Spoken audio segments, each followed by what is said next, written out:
여러분 안녕하세요. 믿음직한 원불대, 믿고 보는 원불대의 원영입니다.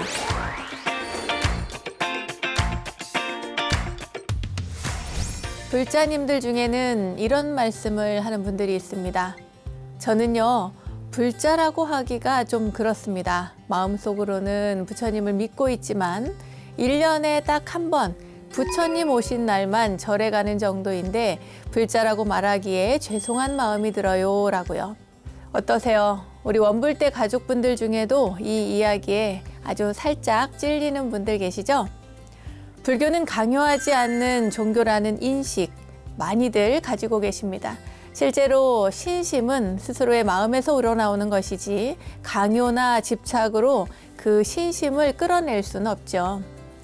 그렇기에 우리 불교는 절대 강요하지 않습니다. 하지만 불자라면 꾸준히 절에 나가는 그런 이유가 있는데요. 오늘은 경전에 담긴 부처님 말씀으로 꾸준히 절에 나가야 하는 그 까닭을 말씀드리면서 원불대 시작해 보도록 하겠습니다.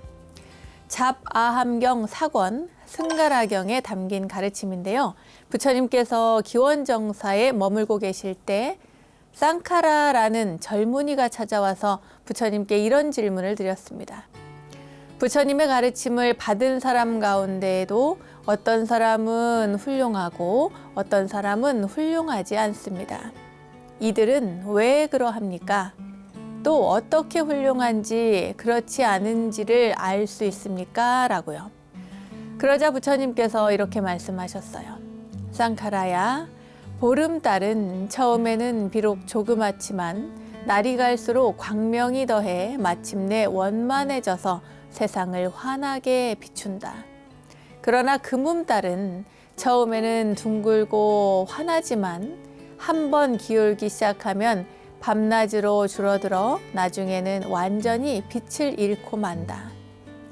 나의 가르침을 받은 사람도 이와 같다. 어떤 사람이 내게 와서 가르침을 받고 바른 믿음과 고요한 마음을 갖기 시작했다고 하자. 그는 바른 소견으로 깨끗한 계율을 지키며 착한 것을 가까이 하고 바른 법을 알고 남에게 은혜를 베풀고 보시를 할 것이다.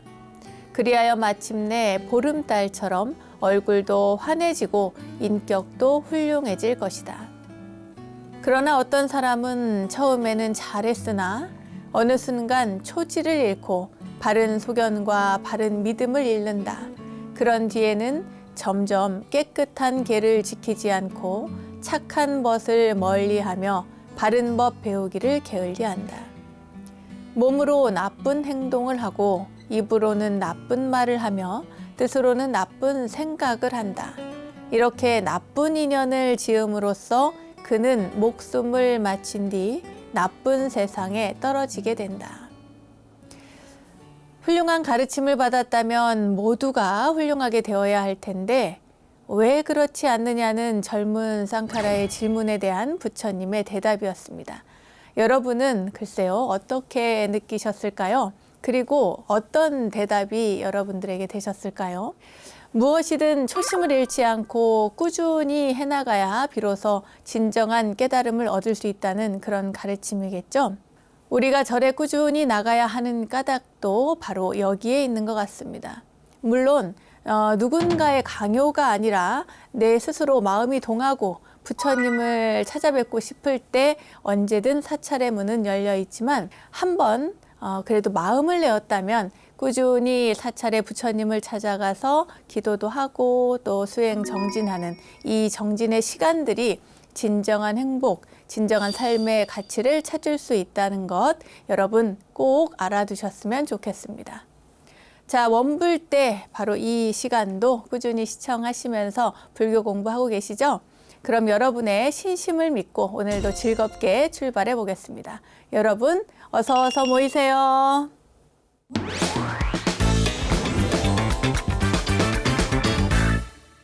원영 스님의 불교 대백과 실전편 첫 순서는 알고 보면 약이 되는 수많은 불교 이야기들과 불교 지식을 내 안에 원불대 지식 플레이 순서입니다.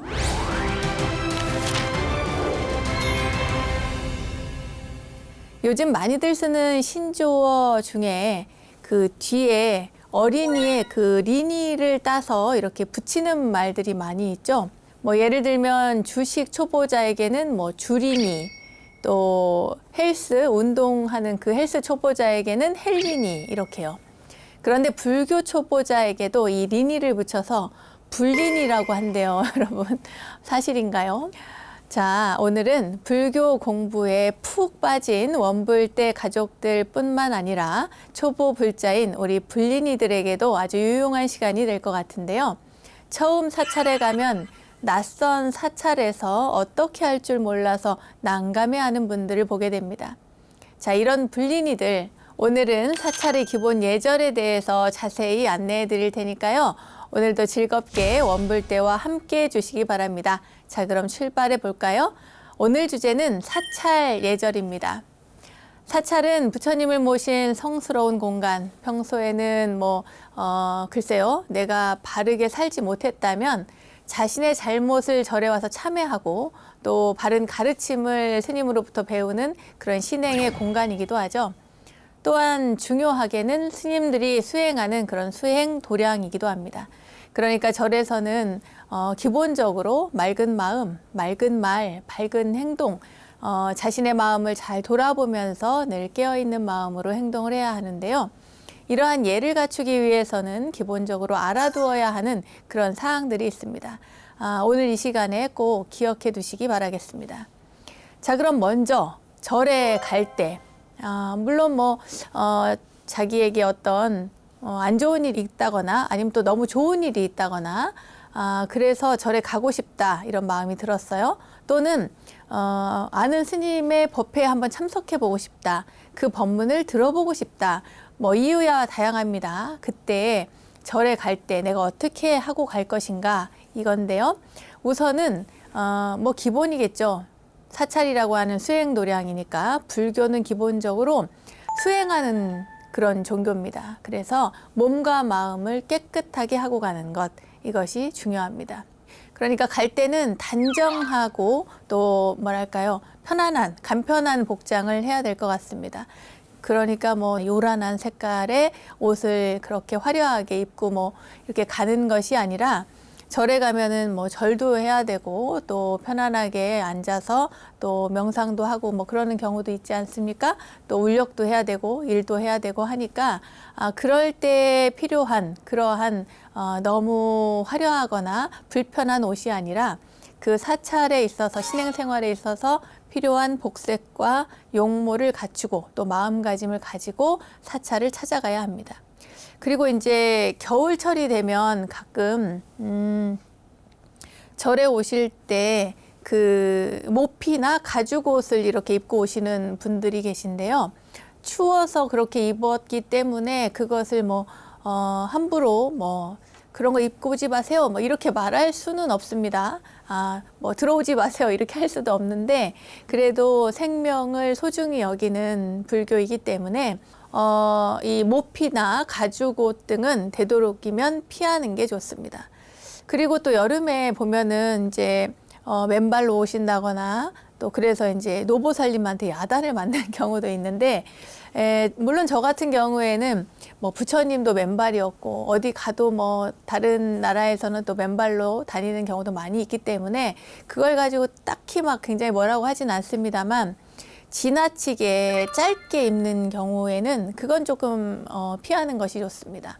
아주 미니스커트를 입고 절에 온다거나 이런 일은 별로 없겠죠. 핫팬츠를 입고 절에 온다거나 저는 개인적으로 어떻게 입든지 간에 절에 자주만 와라 이런 주의이긴 합니다만 그럼에도 불구하고 기본적인 예의를 갖춘다고 한다면 속이 너무 비치는 그런 얇은 옷이나 또는 몸매가 너무 드러나게 입는 그런 옷들은 이제 말하자면 주위 사람들의 시선을 사로잡잖아요. 그러니까 이게 수행에 방해가 될 수가 있습니다. 그러니까 그렇게 자신도 수행함에 있어서 편안하고 남이 보기에도 편안한 그러한 복장을 하고 절에 가시는 게 좋겠죠.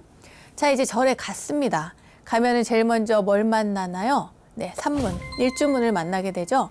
일주문에 이르러서는 거기에서 우선 법당 쪽을 향해서 부처님께 합장 반배를 합니다. 네, 그리고 이제 지나가서 도량안에 이제 다니다가 법당 쪽을 향해 가는데 그때에도 또 스님을 만났다거나 하면 합장하고 또 인사를 합니다.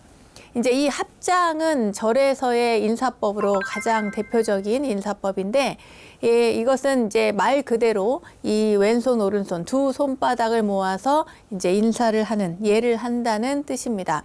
그렇지만 불교에서는 특히나 부처님을 합장 공경하고, 그리고 또 이제 합장을 한 다음에 그 다음에 뭐 얘기를 듣는다거나 그럴 때는 이렇게 차수를 합니다. 차수를 해서 그 높은 덕을 이제 기린다, 배운다라고 하는 그런 의미를 가지고 있습니다.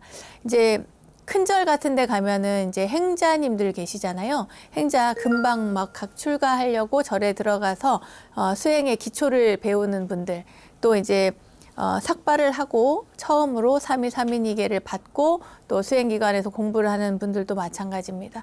이렇게 다닐 때 손을 모으고 차수를 하고 그리고 걸어가는 모습을 볼 수가 있어요. 네, 이렇게 이제 이 차수라고 하는데요. 두 손을 자연스럽게 마주 잡는 이런 손 모양을 합니다. 네, 예를 들면 이제 합장을 또 합장 인사를 하고 나서 어른 스님의 이야기를 들을 때 보통 이야기를 들을 때도 이렇게 합장한 다음에 차수를 하고 있고요. 그리고 또 지나갈 때도 도량을 다닐 때도 손을 막 이렇게 흔들면서 다니는 것이 아니라 이렇게 차수를 하고 천천히 걷습니다. 그러니까 이제 합장 차수는 기본적으로 여러분들이 사찰에 처음 갔을 때 그렇게 하는구나. 뭐 손 막 이렇게 흔들고 이렇게 하는 게 아니라 항상 이렇게 단정하게 하는구나라고 하는 것이 기본이라는 점을 기억을 하시면 좋겠습니다. 자, 그렇게 해서 차수를 하고 법당에 갔어요. 이제 법당을 참배를 하러 이제 가는데, 그때 이제 법당 앞을 지나게 됩니다. 어떻게 가야 되지? 오른쪽으로 가야 되지? 왼쪽으로 가야 될지? 또는 뭐 가운데로 가도 되나? 이렇게 고민이 되잖아요. 근데 기본적으로 법당에 갈 때는 항상 그 사이드에 있는, 양쪽에 있는 문을 통해서 들어간다고 생각을 하시면 됩니다. 이쪽 문을 못 봤어요. 그랬을 때 이렇게 지나가게 되면은 법당의 어간이라고 하는데, 부처님의 정면을 그 앞을 지나가게 되니까 그 앞을 지나갈 때는 살짝 이렇게 합장하고 반배하고 빠르게 이렇게 지나가면 됩니다. 그렇게 해서 이제 경내에서 그 법당을 찾아 들어가는데, 법당 안에 들어가게 되면은 이제 뭐 법당에 어떤 행사가 있을 수도 있고, 또 행사가 없더라도 많은 사람들을 이제 대할 때도 있고, 그래서 그 법회라든지 무슨 일이 있을 때 방해가 되지 않도록 그렇게 조심해서 가야 됩니다. 그리고 이제 거기에 처음에 갔는데 나는 뭐 잘 모르긴 하지만 친구랑 이제 관광 비스무리하게 그렇게 갔다. 그래서 막 수다를 떤다. 이렇게 하시면 안 됩니다. 너무 막 떠들거나 너무 뭐 쓸데없는 말을 많이 한다거나 이렇게 하지 말고, 일단은 나의 목적이 사찰에 가서 스님의 말씀을 듣는다거나 기도를 함께 한다거나 또는 뭐 선수행을 한다거나 그 어떠한 형태든지 간에 가서 내가 부처님께 무언가를 이렇게 공양을 준비해서 올려야겠다라고 생각을 하시고, 대부분 이제 보통 향이나 초나 공양미나 이런 것들을 이제 판매를 해요. 그러면 그런 걸 준비해서 가지고 가시면 더 좋습니다. 뭐 물론 그냥 그것들을 준비하지 않고 그냥 가셔도 아무 상관은 없습니다만, 그래도 준비를 할 수 있으면 더 좋을 것 같습니다. 자, 이렇게 해서 법당을 들어가게 되죠. 지금부터는 이제 법당 예절에 대해서 말씀을 드릴게요. 아까도 말씀드렸지만 법당에는 부처님 정면에 중앙에 문이 있습니다. 그리고 그 양옆에 문이 있고, 더 큰 법당은 그 옆쪽으로 또 이렇게 문이 양쪽으로 있어요. 그런데 우리가 내가 이제 법당에 아무것도 몰라서 그냥 이제 멋모르고 갈 때 중앙으로 가끔 들어가시는 분들이 있는데, 법당 정면에 있는 그 중앙문은 보통 사용을 하지 않습니다. 이 문은 누가 사용을 하냐면 그 절에 큰 스님이 계시다면 큰 스님이 들어갈 때 사용합니다. 그러니까 그 당의 사찰에 가장 어른 스님이 사용하는 문인 거죠. 그렇다고 해서 이제 예를 들어서 저 같은 경우에도 저희 사찰이 워낙 조그만하고 작은 사찰인데 가운데 어간문이 있습니다만 그 어간문을 사용하지 않습니다. 거의 다 옆으로 이렇게 들어가서 양 옆에 이 간문이라고 하는데요. 간문을 통해서 들어갑니다. 자, 법당에 있는 중앙의 어간문은 사용하지 않는다. 이것을 기억하시고 측면으로 난 문, 그 간문을 통해서 법당에 들어간다. 이것을 꼭 기억하시면 좋겠습니다. 근데 지금부터 말씀드린 것은 이거는 지금은 별로 그렇게 꼭 지키진 않습니다만 여러분들이 상식적으로 기억을 해 두시면 좋습니다. 왼쪽 문에서 들어가게 되면 그러니까 그 법당이 이렇게 있으면 부처님을 중심으로 왼쪽 오른쪽이거든요. 왼쪽에서 들어갈 때는 왼발을 먼저 이렇게 들여서 들어갑니다. 왜냐하면 왼쪽 발을 들여야 부처님을 향하게 되거든요. 오른쪽 문 같은 경우에는 오른발을 먼저 들여야 이렇게 부처님을 향하게 됩니다. 그러니까 부처님을 등지지 않고 그렇게 해서 법당 안으로 들어간다는 거거든요. 법당 안으로 들어간 다음에는 이제 통행에 지장이 없도록 이제 그 문 앞에서 인사를 하는 것이 아니라 한 걸음 더 옆으로 또는 앞으로 이렇게 가서 뒤에 사람들이 들어오는데 방해가 되지 않도록 자리를 피해서 그 선 자리에서 합장하고 반배를 또 합니다. 반배를 하고 그리고 나서 예를 들어서 내가 공양물을 준비했어요. 초를 가지고 왔다거나 향을 사가지고 왔다거나 공양미를 가지고 왔다거나 하면 그것을 가지고 올리기 위해서 부처님 앞에 올리기 위해서 불전으로 갑니다. 부처님 앞에. 만약에 그것을 준비하지 못했을 경우에는 그 내가 설 자리를 찾죠. 또는 방석이 필요하면 좌복이라고도 하는데 그 좌복을 가지고 어느 자리를 지정해서 거기에 가서 이제 섭니다. 말하자면 예배를 하기 위해서 적당한 자리를 찾아가는 거예요. 그런데 여기에서 이제 가만히 봤더니 저기 부처님 앞 중앙에 빨갛거나 노랗거나 이제 그 좌복들이 이렇게 깔아져 있다고 해서 그 자리에 목탁이 놓여 있는 그 자리에 가서 예배를 하는 것이 아닙니다. 그 자리는 스님들이 이제 기도하는 스님들이 쓰는 정해진 자리이기 때문에 그쪽으로 가지 않고요. 그리고 또 정중앙에 나는 부처님을 마주보고 싶어 이래서 부처님 딱 중앙에 이렇게 서가지고 합장하고 절을 한다거나 그렇게 하지 않습니다. 왜냐하면 이제 이 어간이라고 하는 부처님 앞에 중앙 통로는 늘 비워두고요. 양 옆으로 이렇게 서서 인사를 하시거든요. 자, 그리고 만약에 도량 내에서도 마찬가지인데 법당 앞을 지날 때에도 그렇고 법당 안에서 이 어간을 통과할 때에도 그냥 지나는 것이 아니라 가볍게 합장하고 인사하고 지나거나 아니면 고개를 숙이고 한번 인사하고 지나거나 이렇게 해서 통과를 합니다. 자, 그 다음에 이제 공양물을 올리잖아요. 아까 공양물을 가지고 왔으니까 그 불전 공양물을 올리게 되면 그 부처님 앞에 올리기 전에 그 불단 앞에 서가지고 합장을 하고 먼저 인사를 하고 그런 다음에 불전 앞에서 이제 그 말하자면 향로 촛대가 있는 그 옆에다가 올려놓으면 됩니다. 올려놓고 다시 뒷걸음으로 두세 걸음 뒤로 물러서서 그 다음에 다시 합장하고 반배를 하고 그 다음에 예경할 자리로 예불 하거나 아니면 삼배를 올릴 자리로 돌아가서 서시면 되겠습니다. 근데 여기 중요한 사항이 하나 있어요. 뭐냐면 내가 초를 준비해 갔어요. 그런데 초가 켜져 있어요. 그럴 때는 그냥 그 초를 켜져 있는 상태에서 그냥 놓고 오면 될 것이지 그 초를 끄고 내려서 내가 가지고 준비해 온 초를 갖다가 올려놓고 또 불을 켜고 이렇게 하면 안 됩니다. 예를 들어서 또 향을 사가지고 갔는데 내가 산 향을 꽂고 싶어요. 그럴 수 있죠. 내가 올린 공양물 그것을 직접 이렇게 향을 꽂고 초를 켜고 하고 싶은 거죠. 그러나 그때 봤을 때 그 향로에 다른 사람이 향을 꽂았어요. 이미 이전에. 그런데 그게 보기 싫고 내가 내 거 올리고 싶다고 해서 그 향을 딱 뽑아버리고 자기 거를 갖다가 딱 꽂고 하면은 안 된다는 겁니다. 아시겠죠, 여러분? 이건 굉장한 신뢰이기 때문에 이것만큼 꼭 기억을 하시기 바라겠습니다. 자, 그 다음에 예배 방법인데요. 자, 우리 절에서는 보통 몇 번 절을 하죠? 네, 그렇죠. 3배를 올리죠. 불법승 3보에 기이하는 3배를 올리는데 이 3배를 오체투지를 하면서 이제 3배를 합니다. 그러니까 이 오체투지가 그 티벳에서 하는 그런 오체투지하고 우리나라에서 하는 오체투지가 다릅니다. 모양이 또 조금 달라요. 이제 티벳 같은 경우에는 이렇게 몸을 쫙 뻗어서 온몸을 이 바닥에 대는 그런 식으로 방식으로 절을 하는데 우리 같은 경우에는 이제 기본 우리나라의 유교식 그 절과 유사합니다. 다만 합장을 하느냐 하지 않느냐의 차이인 거죠. 여기에선 제가 그냥 말로만 설명을 해드리겠습니다.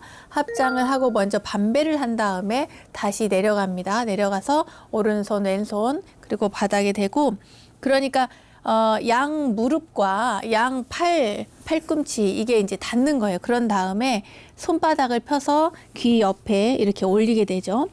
그리고 올리고 또 다시 합장을 하는데 합장해서 일어설 때 왼손 먼저 가슴에 대고 오른손 올리고 합장하고 일어섭니다. 이게 1배예요. 그런 다음에 다시 두 번째 절은 첫 번째 절과 마찬가지로 또 이렇게 놓고 손바닥을 놓고 이마를 바닥에 댑니다. 첫 번째 절에서도 그렇게 합니다. 이마를 중앙에 바닥에 대고 손바닥을 펴서 귀 옆에 그렇게 올린 다음에 다시 내려놓고 이제 일어서서 합장하고 일어서서 다시 세 번째 절을 하러 가죠. 자, 세 번째 절은 좀 특이한데요. 세 번째 절에서는 먼저 오른손, 왼손, 이마, 그러니까 양쪽 무릎을 다 댔죠. 그런 다음에 이제 손바닥을 펴서 귀 옆에 대고 그런 다음에 이마는 땅에 댔는데 이마를 듭니다. 이번에는 이마를 살짝 들고 손바닥을 다시 이 이마 앞에서 얼굴 앞에서 합장을 한번 합니다. 합장을 하고 그리고 나서 다시 손바닥을 놓고 그리고 나서 왼손을 가슴에 대고 오른손을 이제 합장할 준비를 해가지고 다시 마주 잡고 일어섭니다. 예, 이 세 번째 절은 조금 어렵죠? 그런 다음에 다시 반배를 하는 거죠.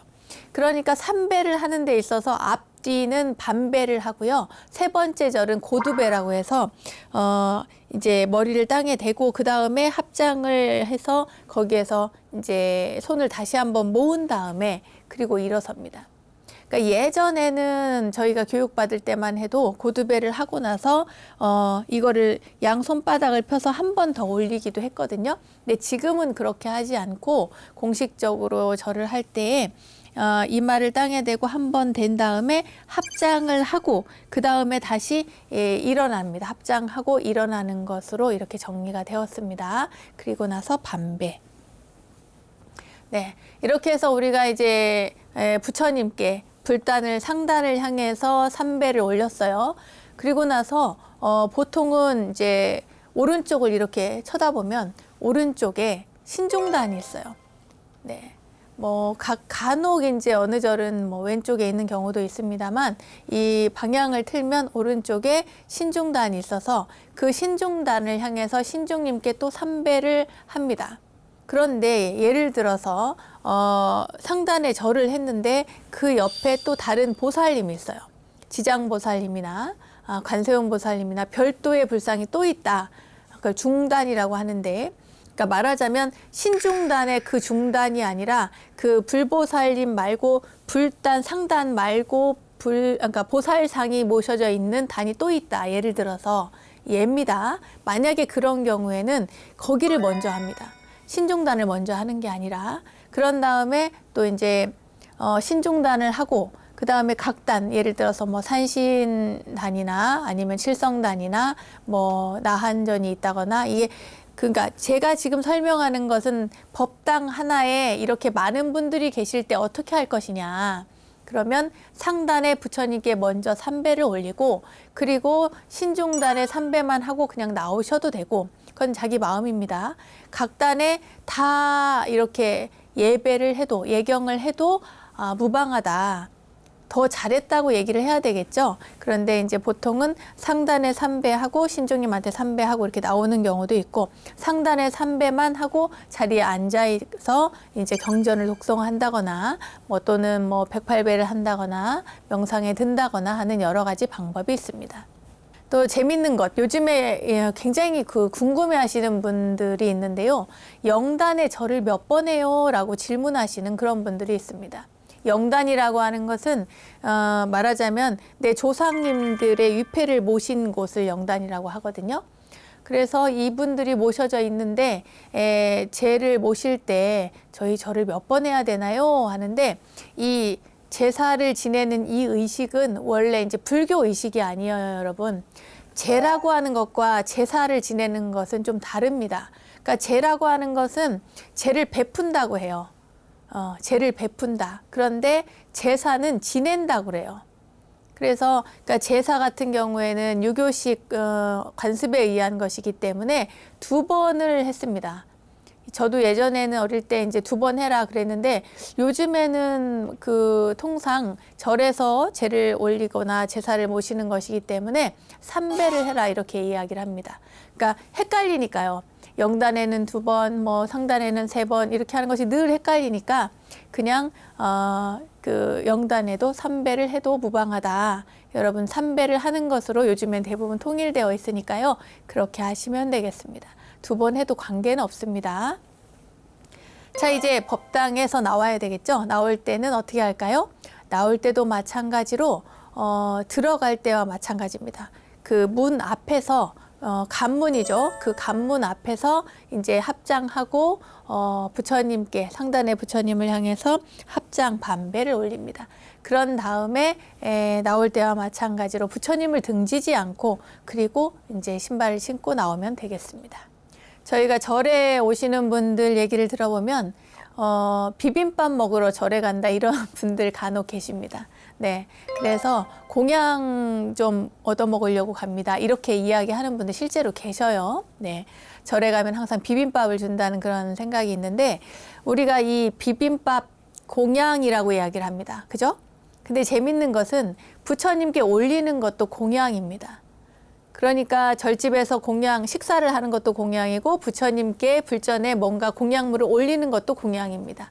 그러니까 공양이라고 하는 것은 말하자면 드린다, 공급한다, 그렇게 해서 공급을 하고 드려서 키운다, 자양한다라고 하는 의미를 가지고 있습니다. 그런데 그러면은 이제 우리가 밥만 먹으러 갈 것이냐, 그건 아니겠죠, 여러분. 그렇다고 뭐 제가 여기에서 이렇게 기도비를 꼭 내세요 이렇게 말씀드리기는 좀 어렵습니다만 기도도 하고 수행도 하고 그런 다음에 공양을 하시면 더 좋겠죠. 불공 시간이라는 게 있습니다. 저희가 이제 사찰에서는 새벽 예불도 하고 사시 불공도 하고 저녁 예불도 하는데 그 시간에 다 기도도 합니다. 물론 사분정근이라고 해서 하루에 4번 기도를 하는 것도 있습니다만 이 가운데 우리가 가장 중시하는 것은 사시 불공 시간입니다. 사시라고 하는 것은 뱀사자, 말하자면 9시부터 11시 사이를 이야기하는데요. 오전 10시에서 보통 한 12시 전까지 그 사이에 부처님께 이제 말하자면 공양을 올리는 거예요.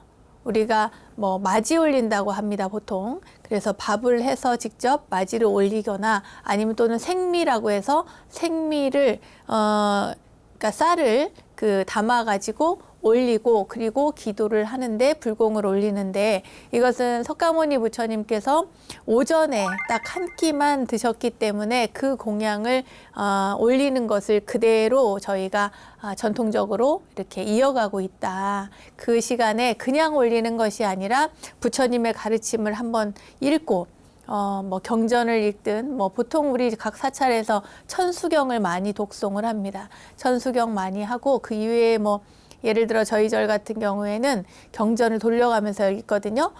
금강경을 독송한다거나 이런 식으로 해서 그 맞이를 올리기 전에 경전을 독송하고 그리고 공양을 올리고 공양 의식을 하고 이렇게 다 끝난 다음에 그 다음에 여러분들이 좋아하시는 비빔밥 공양을 드시는 것입니다.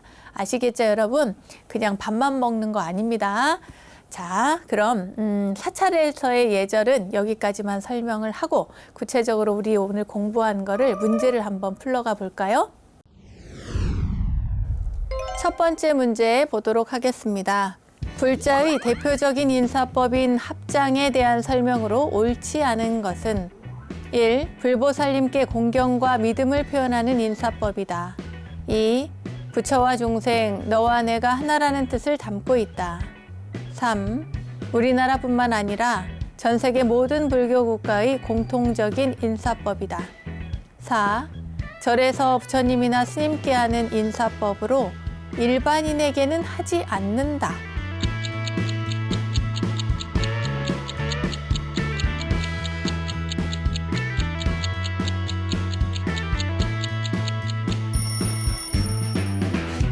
자, 뭘까요? 쉽죠? 정답은 4번입니다.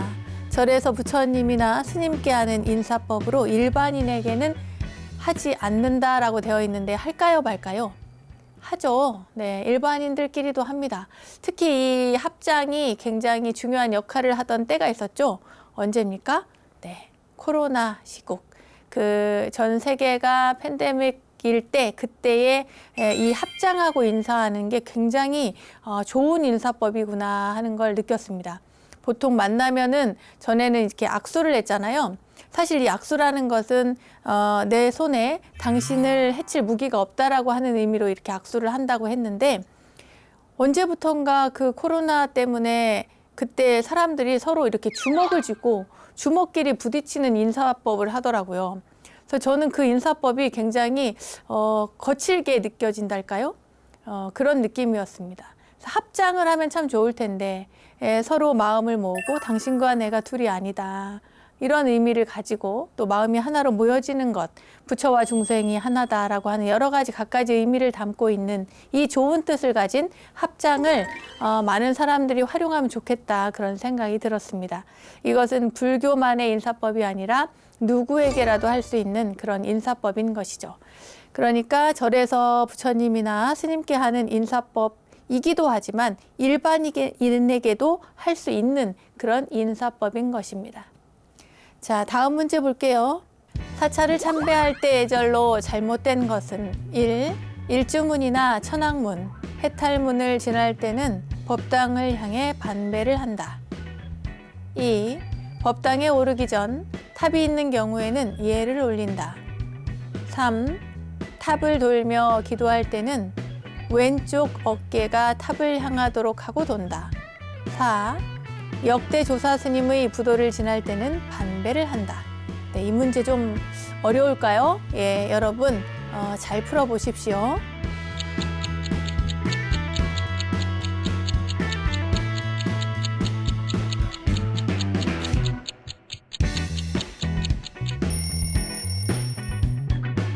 자, 정답 보겠습니다. 정답은 3번입니다. 탑을 돌며 기도할 때는 왼쪽 어깨가 탑을 향하도록 하고 돈다가 잘못됐어요. 여기서 이제 왼쪽 어깨가 나왔는데요. 우리는 부처님을 바라볼 때도 그렇고 항상 오른쪽 어깨가 부처님 쪽을 향합니다. 오른쪽 어깨가 탑을 향하도록 하고 돌아야 되는 거예요. 그러니까 이제 여기가 가운데 탑이 있으면 왼쪽 어깨가 탑을 향하도록 하면 이렇게 돌아야 되는 거예요. 왼쪽으로. 그런데 오른쪽 어깨가 탑을 향하도록 돌려면 이렇게 또 시계 방향으로 돌 수가 있죠.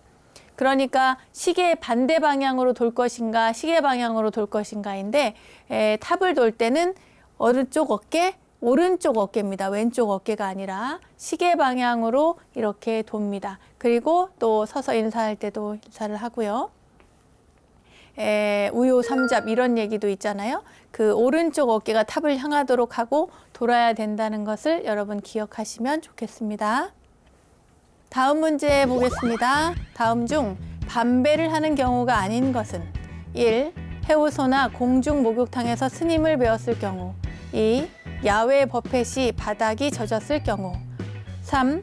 일주문이나 천왕문 그리고 탑 등을 지날 경우 4. 법당에 들어가거나 나올 경우.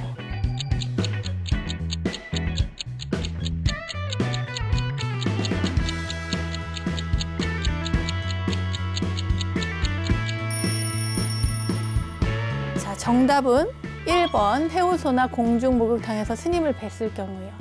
아니 화장실에서 볼일 보고 나왔는데 막 인사하고 절하고 이러면 굉장히 민망합니다. 네, 여러분. 그리고 대중 목욕탕에서도 또 알아보고 인사하고 그러시면 굉장히 난처해요. 알아보든 알아보지 않든 해우소나 대중 목욕탕에서 스님을 만났으면 그냥 뭐 모른 척해도 아무 상관없습니다. 아무도 뭐라고 하지 않습니다. 그리고 예의에서 어긋나는 것도 아니고요. 그런데 조금 그냥 말기는 좀 그렇다 그러면 살짝 고개만 숙이고 이렇게 가면 됩니다. 거기서 합장하고 막 인사하고 아는 척하고 이러면 안 돼요, 여러분. 그렇게 하지 말기를 바라겠습니다. 네, 다음 문제 보도록 하겠습니다. 다음은 법당 예절에 대한 설명 중 틀린 것은 1. 법당을 출입할 때는 중앙에 있는 어간문을 이용해서는 안 된다. 2. 법당 안에서 예배할 때는 상단, 신중단, 영단의 차례로 한다. 3. 불단에 초와 향이 켜져 있으면 자신의 공약물은 불전에 올려놓고 삼배만 올린다. 4. 법당을 나올 때는 촛불은 켜둔 채로 나온다.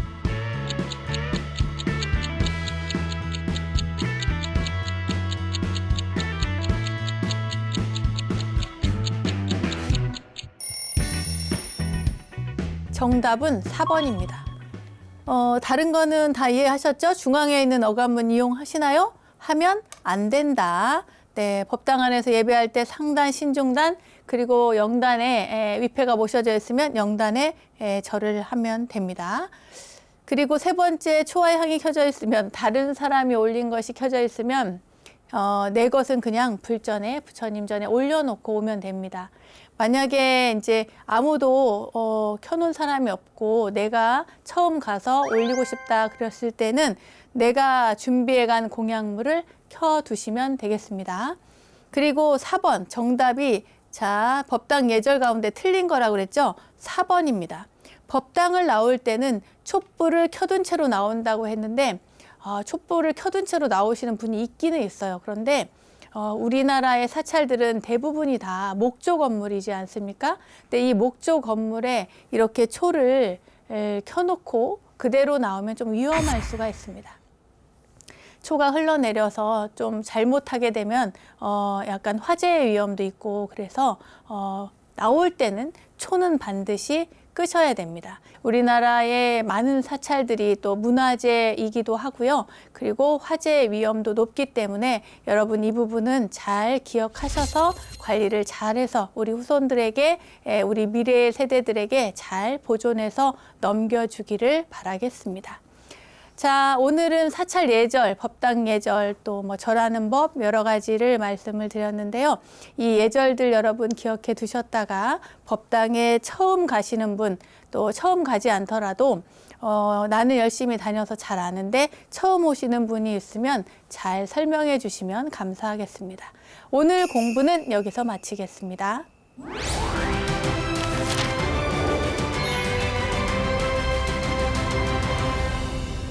우리들 인생길에 마주한 이야기 하나로 삶을 향기롭게 만들어가는 시간, 마음 훈련의 시간, 불문입니다.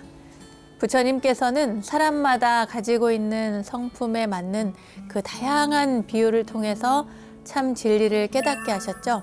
그리고 이러한 비유를 통해서 교훈적 우화들을 모은 경전 가운데 배교경이라고 하는 경전이 있습니다. 가끔 아이들은 순수한 행동이나 말을 통해서 이렇게 머리를 한 대 딱 맞은 듯한 그런 큰 깨달음을 얻을 때가 있는데요. 배교경의 이야기를 보거나 듣다 보면 뭔가 댕 하고 이렇게 경종이 울리는 것 같은 그런 경험을 할 때가 있습니다. 너무나 지혜로워서 말이죠. 자, 그럼 오늘은 어떤 이야기가 우리에게 참 깨달음을 줄지 배교경에 담긴 소금만 먹는 사람에 대한 이야기를 전해드리겠습니다. 옛날에 어떤 남자가 있었습니다. 그 사람이 그 마을에서 벌리는 어떤 큰 장자의 집에 초대를 받게 되는데요. 이 사람이 가서 음식을 먹어보니까 너무 맛있는 거예요. 그래가지고 물어봅니다. 도대체 이 음식은 왜 이렇게 맛이 있는 거냐고 물어보죠. 근데 처음에는 잘 안 알려주는 거예요. 그래가지고 뭔가 특별한 어떤 비밀스러운 뭔가가 있겠구나 그래요. 근데 그 다음에 또 음식이 이렇게 계속 나오는데 나오는 음식마다 다 너무너무 맛있는 겁니다. 그래서 이 남자가 그 집 주인에게 묻죠. 그랬더니 장자가 하는 이야기가 자기가 어느 나라에 가서 소금이라는 걸 구해왔다는 거예요. 그래서 그 소금이라는 것을 이 음식에 조금만 가미를 하면 음식이 훨씬 더 맛이 있다는 거예요. 그러니까 이 남자가 드디어 그 소금의 맛을 처음 알게 된 거죠. 그래서 그는 이제 이 소금이라는 것을 음식에 넣었을 때 이 음식이 훨씬 맛있어졌다는 그 사실을 알고 너무나 기쁨을 느낀 거죠. 그 소금의 짭짤한 맛이 그 사람을 너무나 만족스럽게 만들었고 또 그 사람은 그 소금의 매력에 이제 점점 빠져들기 시작을 했습니다. 그래서 이제 처음에는 자기도 집에 와서 음식을 할 거 아니에요? 근데 그 음식을 더 맛있게 하기 위해서 그 사람이 알려준 것처럼 조금만 넣으라고 하면서 그 사람이 소금을 좀 줬거든요. 그 소금을 조금 넣었어요. 그러니까 너무 맛있는 거예요. 보통 때 자기가 그렇게 해서 먹었을 때 음식보다 훨씬 더 음식이 맛있는 거예요. 그러니까 이제 욕심이 더 생긴 거죠. 어떤 욕심이 생겼냐면 음식을 더 맛있게 먹고 싶은 욕심이 생긴 겁니다. 그래가지고 처음에는 적당량을 넣었는데 시간이 지날수록 점점 더 많은 소금을 사용하게 된 거예요. 그런데 이제 이 남자가 음식에 소금을 넣지 않으면 아무런 맛도 느낄 수 없을 그런 지경이 된 거예요. 그래서 소금을 조금만 더 넣어볼까? 더 맛있게 먹고 싶어서 조금만 더 넣어서 먹어볼까? 이제 이렇게 한 거죠. 다 맛있는 음식을 먹고 싶은 그런 욕망 때문에 소금을 점점 많이 넣게 됩니다. 근데 여러분 생각을 해보세요. 소금이라는 게 적당히 먹어야 맛있지. 음식에 넣었을 때 소금의 양이 좀 많아졌다. 그러면은 그 음식이 어떻게 됩니까? 너무나 짜고 또 뭐랄까요? 이제 옛날 어른들 표현으로 정말 이 혀가 저려지는 것처럼 너무나 강렬한 그런 맛을 내거든요. 그러니까 결국에는 그 음식 자체의 그 맛을 잃어버리게 된 겁니다. 그래서 이 사람은 이제는 소금 없이는 음식을 먹을 수 없는 지경에 이르렀는데 거기에 그치지 않고 점점 더 그 맛을 추구하다가 이제는 소금만 먹기 시작을 한 거예요. 소금을 계속 먹으면 먹을수록 더 맛있어져야 되는데 또 더 좋아져야 되는데 이 사람은 소금에만 몰두하다 보니 집착을 하다 보니까 그 소금을 계속 먹는 동안에 몸이 쇠약해지기 시작한 거예요. 건강을 해치게 된 거죠. 그러니까 소금을 많이 먹으면 결국에는 이제 탈수 현상까지 생기고 소화기관도 손상이 되고 뭐 자기가 원했던 그 맛있는 음식이라는 것은 더 이상 먹을 수 없게 되는 그런 지경에 이르게 됩니다. 자, 이런 상태에서도 그 사람은 그 소금의 그 강렬한 맛에 집착을 해서 멈추지를 못했어요.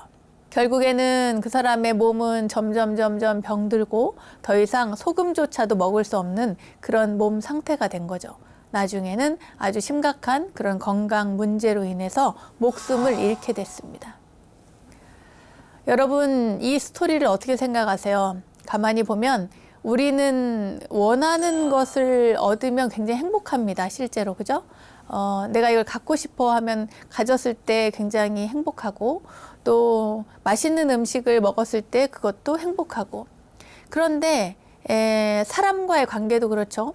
내가 좋아하는 사람이 옆에 있으면 굉장히 좋은데 그 사람에 대한 집착이 더 강해지면 더 점점 더 소유하려는 소유욕이 생기고 음식도 마찬가지고 모든 것들이 다 그렇습니다. 집착도, 욕망도, 또 물질도 마찬가지죠. 재물도 계속 축적하고 싶고. 그러니까 작은 정도에서 만족을 하는 그런 것이 아니라 욕망이 시간이 지나면 지날수록 점점 더 커지고 자신이 원하는 것을 충족시키고자 하는 것이 너무나 지나치다 보니까 결국 스스로를 파괴하는 그런 결과를 초래합니다. 인간관계도 집착이 너무 심하면 그 관계를 또 뭐랄까요?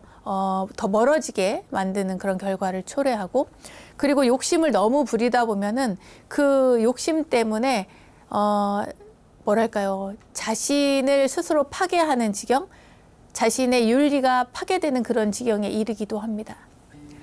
여러분, 이 소금의 비유를 통해서 우리는 스스로 얼마나 절제해야 되는가, 또 그리고 부처님이 말씀하신 그 중도의 바른 가르침, 그리고 적절하게 살아가는 것, 그리고 적당하게 소유하고자 하는 것, 이 모든 것들을 우리는 배울 수가 있습니다. 소금을 적당히 먹는 것은 우리에게 이로움을 주지만 지나치게 먹으면 자신의 건강을 해치듯이 우리 인간의 삶에서도 욕망을 적절하게 조절하고 그리고 중도의 길을 걷는 것이 중요하겠죠. 그러니까 여러분, 잘 제어하고 자신을 잘 보살피고 자신의 욕망을 제어하고 잘 보살필 줄 아는 것이, 그것이 내가 잘 살아가는 길입니다. 자, 그럼 여러분에게 다시 한번 묻겠습니다. 여러분은 지금 자신의 삶을 잘 제어하면서 살고 계신가요?